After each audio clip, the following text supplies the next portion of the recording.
नमस्कार, आप देख रहे हैं डीडी न्यूज। आपके साथ मैं हूं पराक्रम सिंह शेखावत। खबर दुनिया की में आप सभी का स्वागत है। इस कार्यक्रम में अगले आधे घंटे तक हम आपको बताएंगे अंतर्राष्ट्रीय स्तर की हर वो बड़ी खबर जो आपके लिए जानना जरूरी है। आइए शुरुआत करते हैं सुर्खियों के साथ। इजरायल ने कहा विदेशी राहत कर्मियों की मौत की निष्पक्ष और स्वतंत्र जांच जारी, पूरी रिपोर्ट आने में लगेगा समय। ऑस्ट्रेलिया ने कहा मामले में इजरायल का स्पष्टीकरण पर्याप्त नहीं, पोलैंड की माफी और मुआवजे की मांग।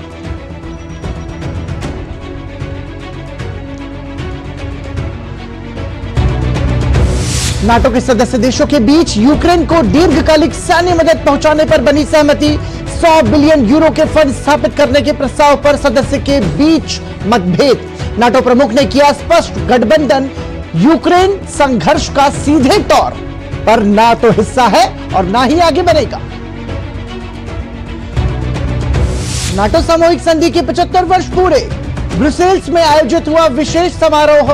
राष्ट्रपति जो बाइडेन ने कहा अमेरिका को नाटो के प्रति अपनी पवित्र प्रतिबद्धता रखनी चाहिए बरकरार। रूस ने कहा नाटो से सीधा कोई टकराव नहीं।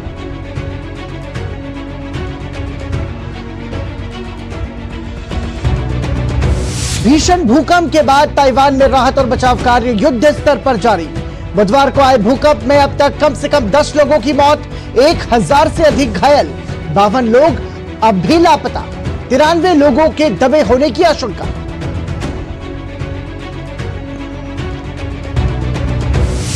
चुनाव से पहले दक्षिण अफ्रीका की सत्तारूढ़ ANC पार्टी को करारा झटका।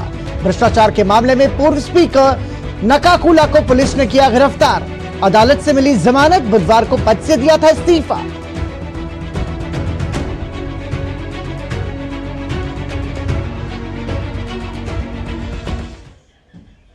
और सुर्खियों के बाद सबसे पहले नजर डालते हैं एशिया का आईना में और जानते हैं एशियाई देशों से जुड़ी खबरें।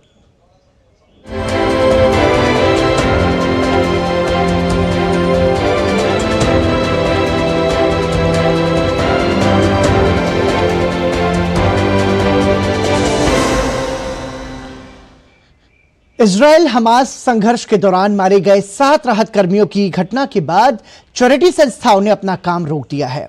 मारे गए राहत कर्मियों में अमेरिका, पोलैंड, स्पेन, ब्रिटेन और ऑस्ट्रेलिया सहित अन्य देशों के लोग शामिल थे। अमेरिकी राष्ट्रपति जो बाइडेन, ऑस्ट्रेलिया के प्रधानमंत्री एंथनी अल्बनीजी और ब्रिटेन के प्रधानमंत्री ऋषि सुनक ने इस हमले के लिए इजरायल की निंदा की है। यूएन के मुताबिक जंग में अब तक 196 राहत कर्मियों की मौत हो चुकी है। इस पूरे मामले में आरोप है कि चैरिटी वॉलंटियर्स के आने की सूचना इजरायली सेना को पहले ही दे दी गई थी। बावजूद इसके इजरायली सेना ने निर्दोष राहत कर्मियों पर हमला कर दिया। इस मामले में इजरायल का कहना है कि रात के अंधेरे में गलती से राहत कर्मियों को गोली लगी। इजरायल ने इस घटना की निष्पक्ष और स्वतंत्र जांच का आश्वासन दिया है। गाजा में हमास आतंकियों के खिलाफ इजरायली सेना का अभियान लगातार जारी है। गुरुवार को गाजा के सीमावर्ती कस्बों में गोलीबारी और विस्फोट की आवाजें सुनाई दी। इजरायली सेना के वाहनों को गाजा सीमा क्षेत्र में कार्रवाई करते हुए देखा गया। वहीं गाजा में हवाई माध्यम से मानवीय सहायता पहुंचाने का प्रयास भी जारी रहा। सोमवार को इजरायली हमले में 7 सहायता कर्मियों के मारे जाने के बाद से कोई भी सहायता ट्रक उत्तरी गाजा में प्रवेश नहीं कर पाया है। इस बीच वर्ल्ड सेंटर किचन के संस्थापक जोन्स एंडर्स ने गाजा में इजरायली बलों पर उनके सहायता कर्मियों को व्यवस्थित रूप से निशाना बनाने का आरोप लगाया है। हमले के बाद से कुछ चैरिटी संस्थानों ने अपना काम रोक दिया है, जिससे भूखमरी की आशंका बढ़ गई है। इस बीच इजरायल ने संकेत दिए हैं कि इस हमले में मारे गए विदेशी राहत कर्मियों की जांच की रिपोर्ट आने में हफ्तों का समय लग सकता है। हालांकि आरंभिक रिपोर्ट में इजरायल इसे दुर्घटना बता चुका है। इजरायल ने कहा है कि रात के अंधेरे के कारण गलती से उनकी पहचान नहीं की जा सकी। आने वाले हफ्तों में जैसे जैसे निष्कर्ष स्पष्ट होंगे, हम पारदर्शी होंगे और परिणाम जनता के साथ साझा करेंगे। वहीं पोलैंड ने गाजा में मारे गए अपने नागरिक की मौत पर इजरायल से माफी मांगने और उसे मुआवजा देने की मांग की है। गौरतलब है कि गाजा में एक एनजीओ से जुड़े 7 लोगों की राहत सामग्री पहुंचाते समय इजरायली हमले में मौत हो गई थी। इसमें पोलैंड, स्पेन, ब्रिटेन, ऑस्ट्रेलिया समेत दूसरे देशों के नागरिक शामिल थे। मुआवजा उचित होना चाहिए और मुझे उम्मीद है कि इस तरह के मुआवजे का भुगतान ईमानदारी और निष्पक्ष तरीके से किया जाएगा, क्योंकि यह परिवार को बकाया राशि है। इस घटना का कारण चाहे जो भी हो, चाहे वो दुर्घटना हो या कोई अन्य स्थिति हो, मुआवजा बिल्कुल उचित मिलना चाहिए। वहीं ऑस्ट्रेलिया के प्रधानमंत्री ने कहा है कि ऑस्ट्रेलियाई महिला जोमी फ्रैंककॉम सहित गाजा में 7 राहत कर्मियों की मौत के लिए इजराइल का स्पष्टीकरण पर्याप्त और ठीक नहीं है। जोमी फ्रैंककॉम एक ऐसे वाहन में यात्रा कर रही थीं जिसे स्पष्ट रूप से सहायता वाहन के रूप में पहचाना जा सकता था। इस पर किसी तरह का कोई खतरा नहीं होना चाहिए था, और यह कैसे हुआ, इसके लिए हमें जवाबदेही चाहिए और लोगों को इसका हिसाब देना होगा। सीरिया में ईरानी दूतावास पर हुए हमले के बाद बढ़े तनाव के बीच इजरायली सेना ने कहा है कि घरेलू मोर्चे की तैयारियों के लिए दिशा निर्देशों में कोई बदलाव नहीं किया गया है। दमिश्क में ईरानी कमांडर के मारे जाने के बाद ईरान ने जवाबी कार्रवाई की धमकी दी है। इस बीच हमास ने दावा किया है कि उसकी ओर से लचीलापन दिखाने के बावजूद गाजा युद्ध विराम वार्ता में कोई प्रगति नहीं हुई है। वहीं कतर के प्रधानमंत्री ने राफा शहर पर हमले से हिंसा की चक्र शुरू होने की आशंका जताई है। इजराइल का कहना है कि हमास के मुख्य सशस्त्र इकाइयां और कमांडर दक्षिणी गाजा शहर में शरण लिए हुए हैं और उन्हें उखाड़ फेंकने के लिए जमीनी हमले की जरूरत है। बुधवार को ताइवान में आए भीषण भूकंप के बाद राहत और बचाव दल द्वारा मलबे के नीचे दबे लोगों को खोजने का काम लगातार जारी है। हुलियन में आए 7.2 तीव्रता के भूकंप ने न केवल बाहरी तबाही मचाई है, बल्कि लोगों को भीतर तक झकझोर कर रख दिया है। कई घर और दुकानें बुरी तरह से क्षतिग्रस्त हुई हैं। इस भूकंप की चपेट में आने से 10 लोगों की मौत हो गई है। वहीं लगभग 1000 लोग घायलों को इलाज के लिए अस्पताल में भर्ती कराया गया है। भूकंप के बाद पूरे ताइवान में कम से कम 28 इमारतें बुरी तरह ढह गईं। वहीं पूर्वी हुलियन का पहाड़ी क्षेत्र आपदा से सर्वाधिक प्रभावित हुआ है। और आइए बढ़ते हैं आगे, नजर डालते हैं यूरोप इन दिनों के जरिए यूरोपीय देशों से जुड़ी खबरों पर।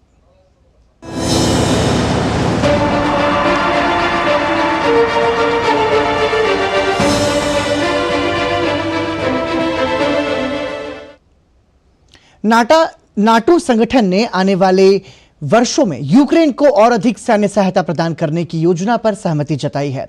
बेहतर सैन्य साजो सामान से लैस रूसी सैनिकों के युद्ध में बढ़त बनाने के मद्देनजर उत्तरी अटलांटिक संधि संगठन यानी कि नाटो के सदस्य यूक्रेन को सैन्य सहायता बढ़ाने पर एकजुट हुए हैं।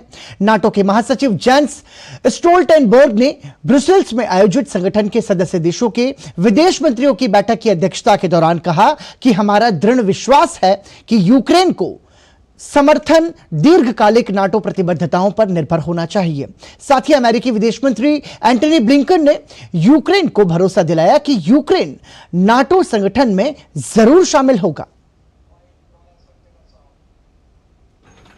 रूस युद्ध के मैदान में अपने कदम मजबूत करता जा रहा है। इसे देखते हुए नाटो के सदस्य दीर्घकालिक आधार पर यूक्रेन के लिए सैन्य सहायता योजना शुरू करने पर सहमत हुए हैं। यूक्रेन को आने वाले वर्षों में सहायता मुहैया कराने के मुद्दे पर नाटो के विदेश मंत्रियों की ब्रुसेल्स में 2 दिवसीय बैठक हुई। सदस्य देशों ने बैठक में कीव को दीर्घकालिक हथियार आपूर्ति की गारंटी की दिशा में आगे बढ़ने पर सहमति जताई। हालांकि 5 साल के लिए 100 बिलियन यूरो के फंड को स्थापित करने के प्रस्ताव पर थोड़ा मतभेद देखने को मिला। इस कदम से नाटो यूक्रेन को हथियारों, गोला बारूद और उपकरणों की आपूर्ति के समन्वय में अधिक प्रत्यक्ष भूमिका निभाएगा। इस बीच यूक्रेन के विदेश मंत्री दिमित्रो कुलेबा ने शिखर सम्मेलन में कहा कि उनके देश को रूसी बैलिस्टिक मिसाइलों से निपटने के लिए सतह से हवा में मार करने वाली अमेरिका निर्मित पैट्रियट मिसाइलों की बेहद जरूरत है। यूक्रेन रूस को माकूल जवाब देने के लिए अपने पश्चिमी सहयोगियों से बार-बार और अधिक सैन्य सहायता की मांग कर रहा है।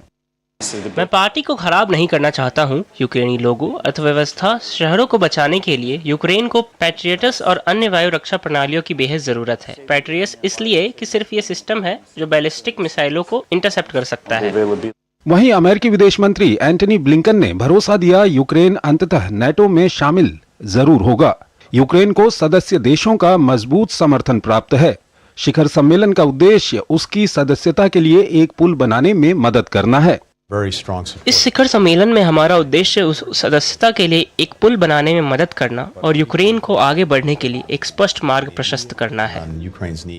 जर्मन रक्षा मंत्री बोरिस पिस्टोरियस ने कहा कि यूक्रेन के लिए 100 अरब यूरो का फंड बनाने का नेटो महासचिव जेन्स स्टोल्टेनबर्ग का प्रस्ताव विचार करने योग्य है, लेकिन साथ ही ये भी महत्वपूर्ण है कि संरचनाओं का दोहरीकरण न हो। उन्होंने कहा इस तरह के फंड में नेटो देशों द्वारा पहले से किए गए राष्ट्रीय योगदान को भी ध्यान में रखना होगा। हमें ये ध्यान रखना होगा कि किसने और कब भुगतान किया है और वितरण कैसा दिख सकता है, लेकिन मुझे लगता है कि निश्चित रूप से प्रस्ताव उल्लेख के लायक है। इस बीच रूस ने कहा है कि नेटो के साथ उसके संबंध खराब जरूर रहे हैं, लेकिन किसी भी सदस्य देश के साथ उसका संघर्ष का कोई इरादा नहीं है। अपनी सीमा के करीब नेटो के विस्तार को रोकने के लिए राष्ट्रपति व्लादिमीर पुतिन ने 2022 में यूक्रेन में विशेष सैन्य अभियान शुरू किया।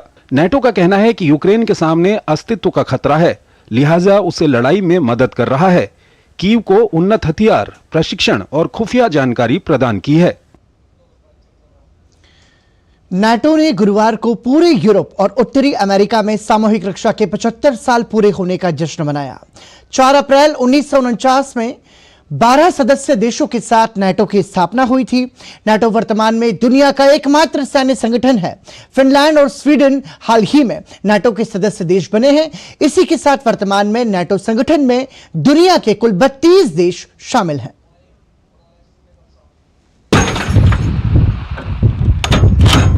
तनाव और असुरक्षा से भरे शीत युद्ध के लंबे दशकों से यूक्रेन युद्ध को देखने वाला उत्तरी अटलांटिक संघीय संगठन यानी नाटो 75 साल का हो गया है। लोकतांत्रिक देशों का सबसे पुराना बल्कि वर्तमान में दुनिया का एकमात्र सैन्य संगठन है। सदस्यता अभी भी एक आकर्षक संभावना है। 12 सदस्यों के साथ 4 अप्रैल 1949 में इसकी स्थापना हुई थी, लेकिन अब 20 और देश इसके सदस्य बन चुके हैं। इसकी स्थापना के समय प्रमुख उद्देश्य पश्चिम यूरोप में सोवियत संघ की साम्यवादी विचारधारा को रोकना था। हाल के वर्षों में रूस के आक्रामक रुख के बचाव की गुहार लगाते हुए फिनलैंड और स्वीडन इसके नए सदस्य हैं। नाटो का पूर्व की ओर विस्तार 25 साल पहले सैन्य गठबंधन वॉरसॉ संधि के विघटन के बाद शुरू हुआ। पोलैंड, चेक गणराज्य और हंगरी 1999 में नाटो में शामिल हुए। 1990 के दशक में शीत युद्ध को जीत लिया गया था। रूस को एक तरह से भागीदारी माना गया। 1997 में रूस ने एक समझौते के तहत मान लिया था कि पूर्व में नाटो के विस्तार से उसे कोई आपत्ति नहीं है। पूर्वी यूरोप के एक के बाद एक देश इसमें शामिल होते गए, लेकिन 2000 के शुरुआती सालों में राष्ट्रपति पुतिन ने इसके विस्तार का विरोध करना शुरू कर दिया। पुतिन ने कहना शुरू किया कि 1990 में जर्मनी के एकीकरण के समय ये आश्वासन दिया गया था कि नाटो का सोवियत क्षेत्र विस्तार नहीं होगा, लेकिन 1997 के समझौते में ऐसी कोई बात नहीं थी। 2008 में नाटो ने जॉर्जिया और यूक्रेन को सदस्यता देने का वादा किया तो रूस भड़क उठा और पुतिन ने अपनी रणनीति में बदलाव किया। पहले जॉर्जिया को लेकर रुख कड़े किए गए और फिर क्रीमिया में हस्तक्षेप कर उस पर कब्जा कर लिया गया। 2022 में यूक्रेन पर हमला बोल दिया। इस वर्षगांठ पर हम ये स्पष्ट कर रहे हैं कि हम अपनी स्वतंत्रता, लोकतंत्र और अपनी शांति की रक्षा करना जारी रखेंगे। America, Britain, Belgium, Canada, Denmark, France, Iceland, Italy, Luxembourg, Netherland, पुर्तगाल और नॉर्वे के विदेश मंत्रियों ने वॉशिंगटन में समझौते पर हस्ताक्षर किए। इसे वॉशिंगटन ट्रीटी के नाम से भी जाना जाता है। संवेद, सुरक्षा और एक दूसरे के लिए खड़े रहना नाटो का मूलभूत सिद्धांतों में से एक है। संधि का अनुच्छेद 5 साझा सुरक्षा की गारंटी देता है। इसके मुताबिक सदस्य देश ये सहमति देते हैं कि यूरोप या उत्तरी अमेरिका में एक या एक से ज्यादा सदस्य देशों पर हथियार बंद हमले की स्थिति में इसे पूरे ब्लॉक पर हमला माना जाएगा। हमले की स्थिति में हर सदस्य संयुक्त राष्ट्र के आर्टिकल 51 में दर्ज निजी या सामूहिक आत्मरक्षा के अधिकार का इस्तेमाल करते हुए उस सदस्य देश की मदद करेगा जिस पर हमला हुआ है। नाटो ने अब तक अनुच्छेद 5 का इस्तेमाल सिर्फ 9/11 आतंकी हमलों के बाद किया है। नाटो के सदस्य देशों से अपनी राष्ट्रीय आय का कम से कम 2% रक्षा पर खर्च करने के लिए कहा जाता है। अमेरिका लगभग 3.5%, जबकि पोलैंड और बाल्टिक गणराज्य करीब 2% से अधिक खर्च करते हैं। ब्रिटेन का खर्च 2% लक्ष्य से थोड़ा ऊपर है। हालांकि फ्रांस, जर्मनी, इटली और स्पेन जैसे देशों ने 2023 में लक्ष्य से कम खर्च किया। इस वर्ष अधिकांश नाटो सहयोगी अपने सकल घरेलू उत्पाद का कम से कम 2% रक्षा में निवेश करेंगे। वहीं उत्तरी अमेरिका को भी यूरोप की जरूरत है। यूक्रेन युद्ध ने यूरोप में सुरक्षा भावना को गहराई तक हिला दिया है। लिहाजा रूस को यूक्रेन तक सीमित रखने के लिए नाटो के सदस्य देश उसे हर संभव मदद पहुंचा रहे हैं। नाटो सीधे तौर पर युद्ध का हिस्सा नहीं बन सकता है। रूस के साथ समीकरण नाटो की सबसे बड़ी चुनौतियों में से एक है। और आइए अफ्रीका नामा के जरिए आपको बताते हैं अफ्रीकी देशों से जुड़ी खबरें।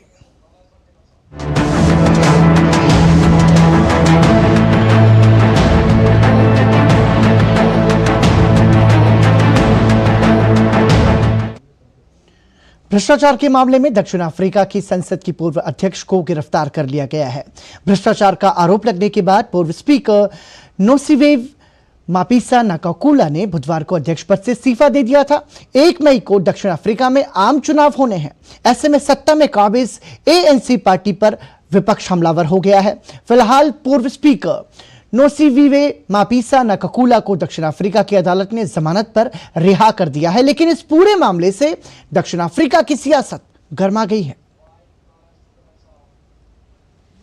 मई में होने वाले चुनाव से पहले दक्षिण अफ्रीका की सत्तारूढ़ ANC पार्टी को जोरदार झटका लगा है। भ्रष्टाचार के एक मामले में संसद की पूर्व अध्यक्ष को गिरफ्तार कर लिया गया है। भ्रष्टाचार का आरोप लगने के बाद नोसीवेव मापीसा नाकाकुला ने बुधवार को स्पीकर पद से इस्तीफा दे दिया था। गुरुवार को उन्होंने खुद को पुलिस के हवाले कर दिया, जिसके बाद उन्हें औपचारिक रूप से हिरासत में ले लिया गया। ANC के दिग्गज नेता के ऊपर भ्रष्टाचार और मनी लॉन्ड्रिंग का आरोप है। नाकाकुला पर रक्षा मंत्री रहते हुए ठेकेदार से रिश्वत के तौर पर बड़ी रकम मांगने का आरोप है। वो 2014 से 2021 तक देश की रक्षा मंत्री थी। हालांकि वो इन आरोपों को खारिज करती हैं। 2021 में वो संसद की स्पीकर नियुक्त की गई। नाकाकुला ने स्पीकर के साथ साथ संसद की सदस्यता से भी इस्तीफा दे दिया था। उन्होंने ये कदम तब उठाया जब अदालत ने उनकी संभावित गिरफ्तारी पर रोक लगाने से इनकार कर दिया। गिरफ्तारी के बाद नाकाकुला को अदालत में पेश किया गया, जहां से उन्हें जमानत मिल गई। उनके वकील ने अदालत को भरोसा दिलाया कि उनके भागने का खतरा नहीं है, क्योंकि उन्होंने आत्मसमर्पण किया है। अभियोजकों ने सार्वजनिक रूप से उसके खिलाफ आरोपों या सबूतों से संबंधित विवरण का खुलासा नहीं किया और न ही जमानत पर कोई आपत्ति दर्ज कराई। जमानत की शर्तों के तहत उन्हें अपना पासपोर्ट जमा कराना होगा। मामले की अब अगली सुनवाई 4 जून को होगी। इन सभी कारकों को देखते हुए अदालत संतुष्ट है कि आवेदक ने खुद को इस जिम्मेदारी से बरी कर लिया है कि यह न्याय के हित में है कि उन्हें रिहा कर दिया जाए। आम चुनाव से ठीक 2 महीने पहले आए इस मामले ने ANC की मुश्किलें बढ़ा दी है। वो भ्रष्टाचार के आरोपों का शिकार होने वाले ANC के वरिष्ठ राजनेताओं की सूची में नहीं है। इससे पहले राष्ट्रपति और उपराष्ट्रपति पर भी इस तरह के आरोप लग चुके हैं। विपक्षी दलों ने उनके इस कदम का स्वागत किया है। संसद ने कहा है कि उनकी डिप्टी स्पीकर लेचेसा सेनोली लेंगी कमजोर अर्थव्यवस्था, भ्रष्टाचार और कुप्रबंधन के आरोपों का सामना कर रही ANC चुनावी सर्वेक्षणों में पिछड़ती दिखाई दे रही है। दक्षिण अफ्रीका 1994 में लोकतंत्र स्थापित होने के बाद से पहली बार ANC का वोट प्रतिशत 50% से नीचे गिरता दिखाई दे रहा है। सत्ता में बने रहने के लिए उसे दूसरे दलों के समर्थन की आवश्यकता पड़ सकती है। भ्रष्टाचार के आरोपों के चलते पूर्व राष्ट्रपति जैकब जुमा को 2018 में पद से हाथ धोना पड़ा। वो 9 साल तक देश के राष्ट्रपति रहे। इसी साल उन्हें ANC पार्टी से निष्कासित कर दिया गया। उन्होंने नई पार्टी AMK का गठन किया और इसे चुनाव लड़ने का ऐलान किया। हालांकि चुनाव आयोग ने जुमा को राष्ट्रपति चुनाव से प्रतिबंधित कर दिया। और अब अमेरिकी देशों से जुड़ी खबरों के लिए रुख करते हैं अमेरिकाना का।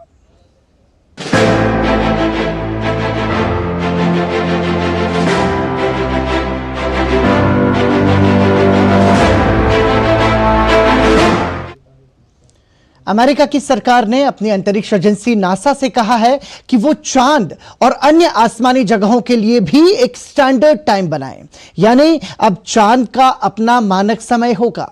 व्हाइट हाउस ने नासा के वैज्ञानिकों से कहा है कि चांद की घड़ी का समय तय किया जाए।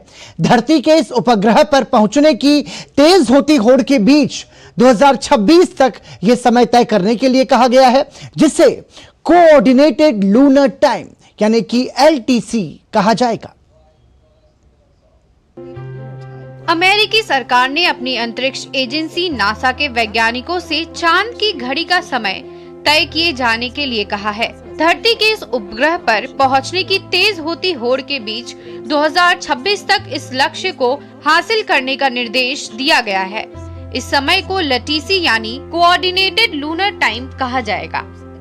LTC एक मानक समय होगा जो चांद पर जाने वाले उपग्रहों और यानों के लिए मानक समय तय करेगा। प्रक्षेपण के लिए एकदम सटीक समय की जरूरत होती है।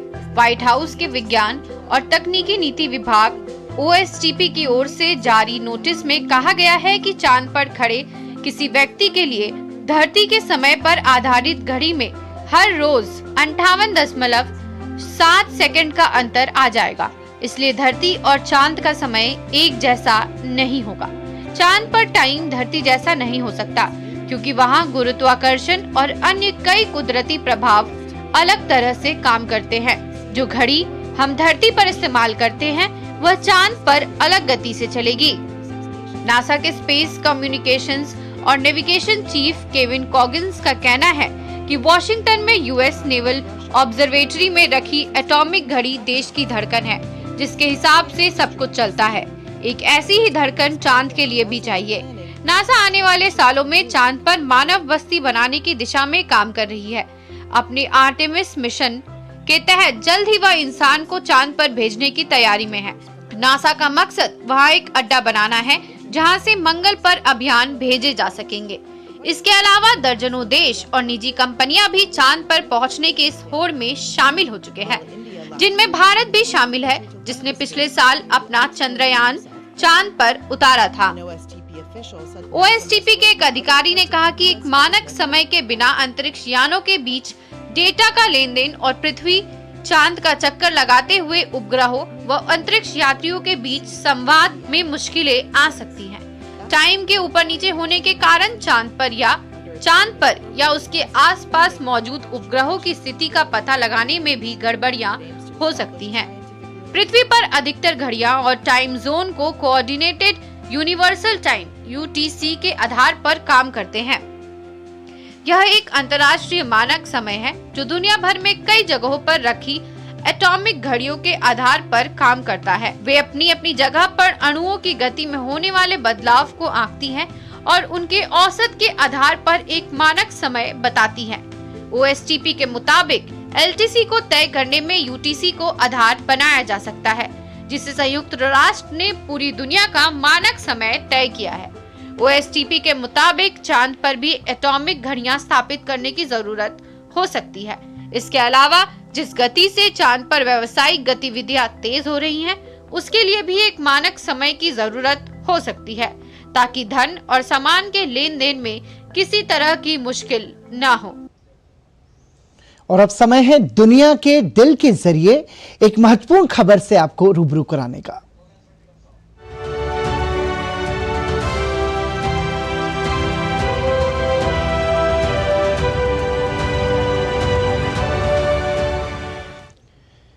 चीजें भूलना एक आम बात है, लेकिन ये बात गंभीर तब हो जाती है जब ये आपकी रोजमर्रा के जीवन को प्रभावित करने लगे।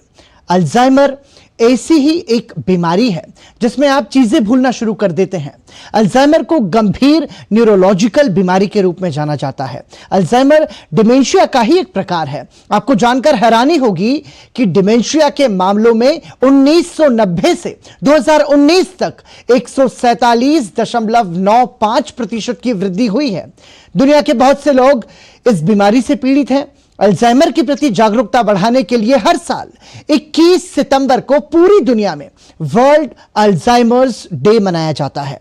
बीमारी से निपटने के लिए ब्रिटेन मेमोरी क्लिनिक के जरिए रक्त परीक्षण शुरू करने जा रहा है, जिससे अल्जाइमर का तत्काल उपचार और निदान किया जा सके। देखिए ये रिपोर्ट। अल्जाइमर रोग वैश्विक स्तर पर बड़े स्वास्थ्य जोखिम के रूप में बढ़ रहा है। आपको बता दें कि अल्जाइमर्स डिजीज डिमेंशिया का ही एक प्रकार है। इसके लक्षणों में याददाश्त की कमी होना, निर्णय न ले पाना, बोलने में दिक्कत आना आदि शामिल हैं। वहीं एक सर्वे के मुताबिक दुनिया भर में 55 मिलियन से अधिक लोग इस गंभीर न्यूरोलॉजिकल बीमारी से पीड़ित हैं। लाइफस्टाइल और आहार से संबंधित गड़बड़ियों के कारण इसका जोखिम और भी बढ़ता जा रहा है। अब इस समस्या का समाधान निकालने के लिए ब्रिटेन 50 से अधिक मेमोरी क्लिनिक में अल्जाइमर और डिमेंशिया यानी मनोभ्रंश के अन्य रूपों के लिए रक्त परीक्षण शुरू करने जा रहा है, जिससे जल्द से जल्द इस रोग का पता लगाकर उसका तेजी से निदान किया जा सके। इन परियोजनाओं के बारे में अनोखी बात यह है कि हम इन्हें यूके के कई केंद्रों में शुरू करने जा रहे हैं, ताकि इन्हें वास्तव में उन लोगों के लिए सुलभ बनाया जा सके जो इस समस्या से जूझ रहे हैं। ऑक्सफोर्ड विश्वविद्यालय और यूनिवर्सिटी कॉलेज लंदन की टीमों द्वारा संचालित 5 वर्षीय अनुसंधान परियोजना में लगभग 5000 स्वयंसेवक भाग लेंगे। गौरतलब है कि डिमेंशिया से पीड़ित लगभग 1/3 ब्रिटिश लोगों को कभी भी औपचारिक उपचार नहीं मिल पाता है। वैज्ञानिकों को उम्मीद है कि मेमोरी क्लिनिक से ये परीक्षण लोगों को पहले ही चरण में चिकित्सा देखभाल और सहायता प्राप्त करने में सक्षम बनाएगा। एक बार हमारे पास वह डेटा आ जाए और हम समझ जाएं कि क्या ये परीक्षण प्रभावी है, तो बिल्कुल अगला चरण यह हो सकता है कि इनका प्रयोग प्राथमिक स्क्रीनिंग के लिए किया जा सकता है। आपको बता दें कि अल्जाइमर्स रोग में मस्तिष्क में कुछ प्रोटीन जमा होने लगते हैं। समय के साथ मस्तिष्क सिकुड़ जाता है, जिससे कोशिकाएं अंततः मरने लगती हैं। आंकड़े बताते हैं कि विश्व स्तर पर अल्जाइमर रोग और इसके कारण होने वाले डिमेंशिया के मामलों में 1990 से 2019 तक 147.95% की वृद्धि हुई है। 1990 में इस रोग से 2.92 मिलियन लोग पीड़ित थे, जो 2019 में बढ़कर 7.24 मिलियन से भी अधिक हो गए हैं। वैज्ञानिकों का मानना है कि आनुवांशिक, जीवन शैली और पर्यावरणीय कारकों के संयोजन भी मस्तिष्क को प्रभावित कर सकते हैं। लाइफस्टाइल में गड़बड़ी भी इस रोग को बढ़ाने का एक कारण मानी जाती है। जिस प्रोटीन की वजह से डिमेंशिया होता है, वो लक्षण दिखने से 20 साल पहले मस्तिष्क में जमा होने लगते हैं और डिमेंशिया के इलाज के लिए वर्तमान परीक्षण इतने महंगे हैं कि केवल लगभग 2% मरीज ही उन्हें प्राप्त करते हैं। हम उम्मीद करते हैं कि इस खबर को देखने के बाद अल्जाइमर या डिमेंशिया जैसी बीमारी के प्रति आपकी जागरूकता भी बढ़ी होगी। अपना ख्याल रखिए। इसी के साथ खबर दुनिया की में आज के लिए इतना ही। दीजिए इजाजत। नमस्कार।